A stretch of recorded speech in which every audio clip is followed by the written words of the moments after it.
The morning my husband told me to pack a bag, I thought he was finally becoming the man I married. I had been waiting for that version of him to come back for 2 years, the one who surprised me with coffee before I woke up, the one who held my hand during movies, even though he'd seen them before. He had disappeared somewhere around the time I stopped asking where he was going on Friday nights, and I had been too exhausted, too deep in the quiet grief of a marriage slowly going cold, to demand answers. So when he walked into the kitchen that Saturday morning with his hands behind his back and a smile I hadn't seen in months, something inside me leaned toward him the way a plant leans toward a window.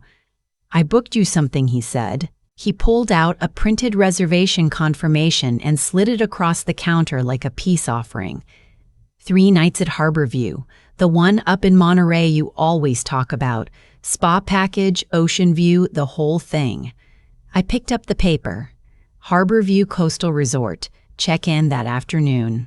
"My husband," I said slowly, "you did this, you've been stressed." He shrugged, but his eyes were soft. "You deserve it. Go, eat good food, sleep in, come back when you feel like yourself again." I looked at him for a long time. I was searching for the catch, the condition, the fine print buried somewhere in that smile. I found nothing. And because I wanted so badly to find nothing, I stopped looking. My name is Claire. I was 29 years old, a second-grade teacher at Elmwood Elementary in San Jose, and I had been married to Ryan for 4 years. We met at a mutual friend's backyard party when I was 24, and he was 31. He was the kind of man who made you feel like the most interesting person in the room, who remembered the small things you mentioned in passing, your grandmother's name, the book you almost finished but abandoned, the way you liked your eggs on Sunday mornings. I fell in love with the version of him that paid attention. What I didn't understand then, and what I was only beginning to understand now, was that paying close attention to someone is not the same as loving them. Sometimes it is the opposite. I threw clothes into a weekend bag while he stood in the doorway watching me with that unfamiliar softness on his face.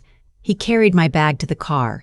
He played music I liked on the drive to the airport. He walked me to the departure's entrance and hugged me longer than he had in a long time, and when he pulled back, he held my face in both hands the way he used to. "Have a good trip," he said. Something flickered across his expression. Just for a second, barely a frame. I couldn't name it then. It was too fast and I was too busy being grateful. I turned and walked toward the entrance doors. I had already checked in online the night before, so I moved through the lobby toward security with my carry-on, my boarding pass pulled up on my phone, thinking about ocean air and a bed I didn't have to share with the sound of someone else's silence. The line at the TSA checkpoint was short. I placed my bag on the belt, walked through the scanner, collected my things on the other side. Routine. Ordinary. The kind of morning that asks nothing of you. I was reaching for my shoe when a woman in a dark blazer stepped close to me. She was maybe 40, with a TSA supervisor badge and an expression that was professionally calm in a way that made my stomach tighten immediately. "Ms. Harmon," she said. "Claire Harmon?" "Yes. I need you to come with me. Please don't be alarmed. You are not in any trouble."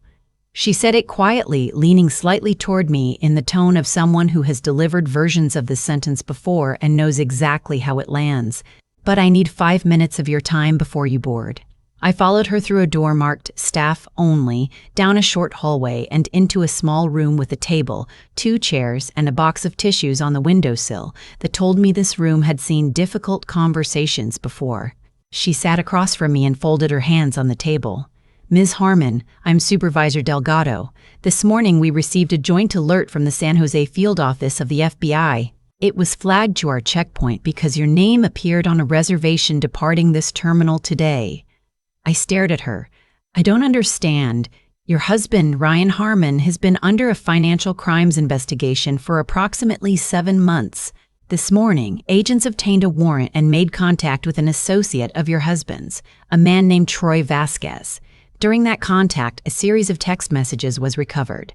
She paused, looked at me carefully.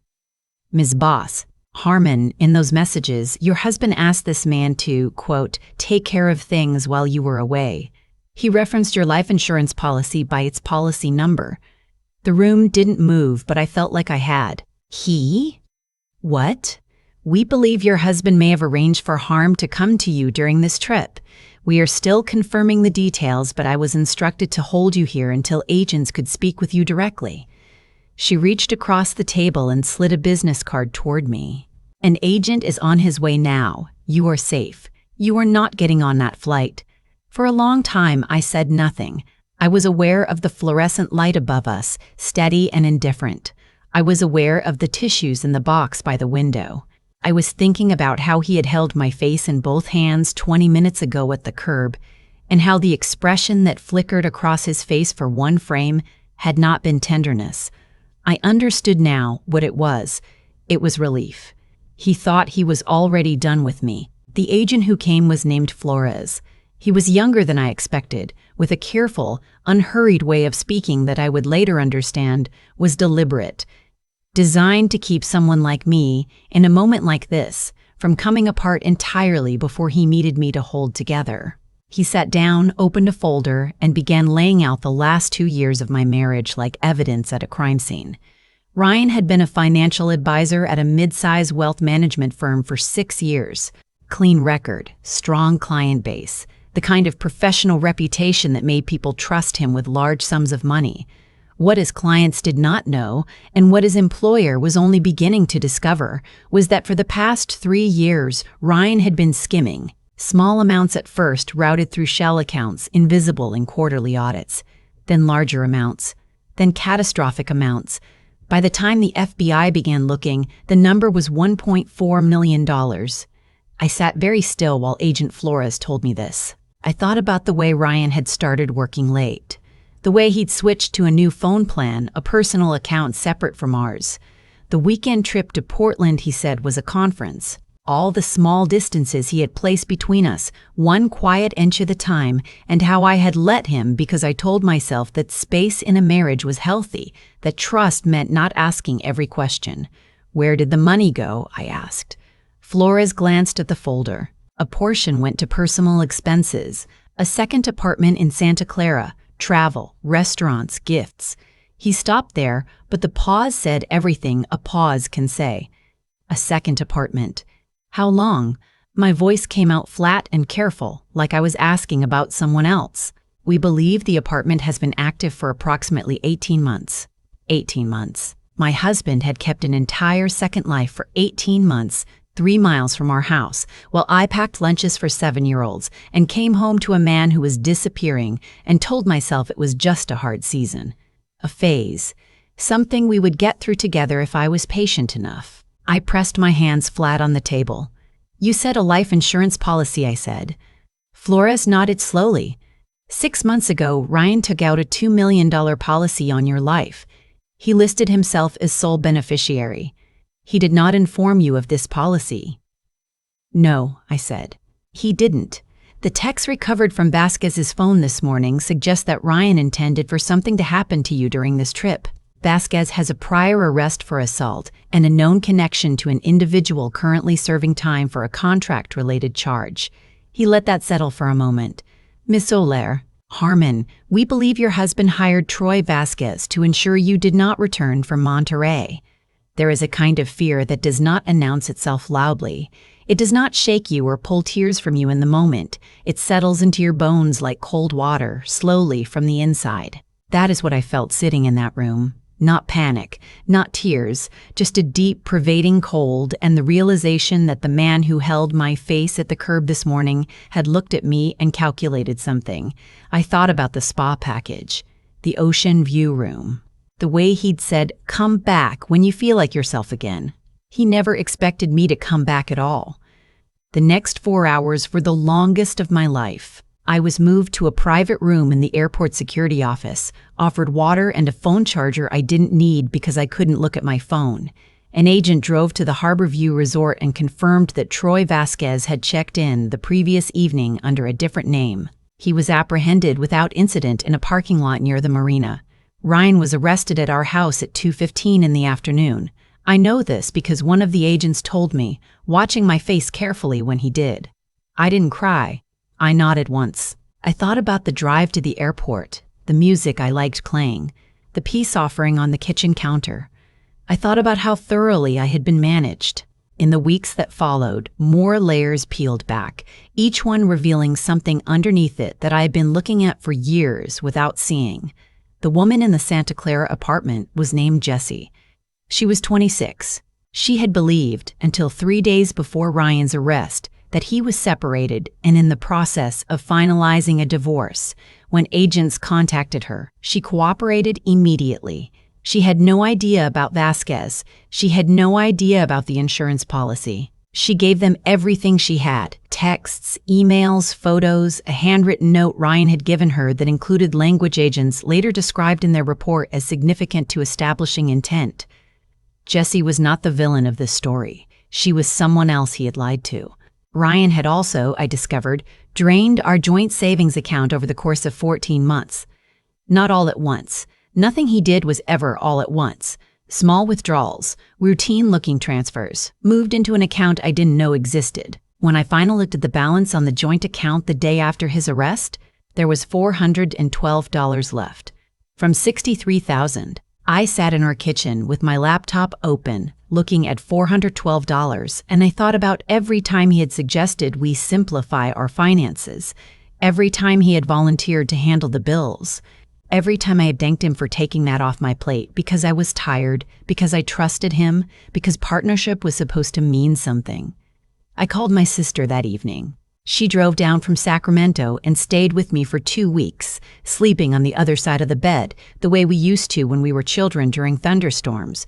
I didn't ask her to. She just came. There is something about crisis that reveals the actual architecture of your life. Who is load-bearing and who is decoration? My sister was load-bearing. My best friend Maya, who drove over at 11 at night with soup and no questions, was load-bearing. The colleagues who texted and asked nothing in return were load-bearing. Ryan had been decoration I had mistaken for a wall. His attorney entered a not guilty plea, which surprised no one. The financial crimes charges were federal and substantial. The solicitation charge, the legal term for what he'd arranged with Vasquez, carried its own weight on top of that. Vasquez agreed to a cooperation deal within the first week. He had texts, voice messages, and 2 cash payments that he had been smart enough not to spend yet. I sat in a conference room with my own attorney 3 weeks after the arrest. She walked me through what I was entitled to, what the process looked like, what my options were. She had a calm, matter-of-fact manner that I was grateful for because I could not have tolerated gentleness in that room. I needed information delivered like information, not like something to be softened. He cannot collect on the life insurance policy, she said. That's off the table entirely, given the circumstances. I know, I said. The marital assets that were transferred are recoverable in part. The stolen client funds are a separate matter. You will not be liable for those. She looked at me over her reading glasses. You didn't know. I know I didn't know, I said. I'm still figuring out what that means. She nodded and moved on to the next item on her list. I appreciated her for that. What I kept returning to in the quiet hours of those weeks was not the anger, though the anger was there, a steady low heat I was learning to live alongside. It was the inventory, the slow, necessary work of going back through years of my own life and separating what was real from what had been performance. Ryan had been performing for a long time. I understood that now. But I had also been performing the role of someone who didn't need to ask hard questions, who could love a person through their distance if she was patient enough, who could maintain a household and a marriage and a classroom full of children and still have enough left over to pretend everything was fine. I was finished performing. In October, 3 months after his arrest, Ryan's firm settled the client claims. He faced additional civil exposure on top of the criminal charges. His attorney was still working angles that wouldn't work. I had stopped following the updates closely. My own attorney kept me informed of what I needed to know, and I was learning, slowly and with some difficulty, to let the rest go.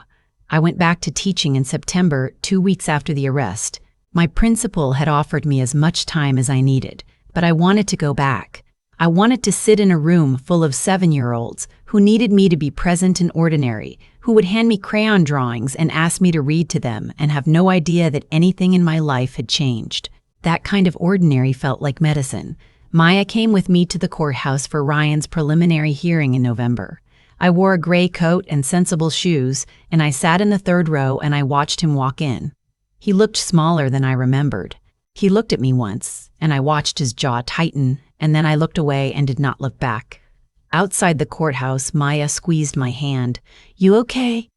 "Yes," I said, and I meant it, which surprised me a little. What I had expected to feel in that room was something large and consuming, rage, maybe, or grief, or the specific ache of looking at someone who had been the center of your life and seeing a stranger. What I actually felt was something quieter and, in its own way, more powerful. I felt clear, the way a window feels after rain. I had spent 4 years organizing my life around a person who had been systematically dismantling it. I had made myself smaller in the ways he preferred. I had swallowed questions that deserved answers. I had confused someone's careful attention for love, and I had paid for that confusion in the currency of my own safety. But I had walked out of that airport. I had sat across from Supervisor Delgado and listened and stayed calm. I had signed the documents and spoken to the attorneys and stood in my own kitchen with $412 in a joint account and decided that this was not the end of anything. It was just the end of that. The following spring, I found an apartment on the east side of the city. Small, second floor, a window over the kitchen sink that looked out over a community garden. I bought a coffee maker I had always wanted and never purchased because Ryan thought the one we had was fine. I painted the living room a color called sea glass that I'd seen in a magazine 2 years earlier and never thought to suggest for our house because our house was not really mine in any way I had understood at the time. My students made me a card on the last day of school. 22 second graders, their signatures crowded into the corners and down the margins in the cramped, urgent handwriting of children who have a lot to say. I kept it on the kitchen windowsill next to a plant I was actually managing to keep alive. I am not going to tell you that what happened to me was a gift or a lesson, or any of the things people reach for when they want to make suffering mean something neat and portable.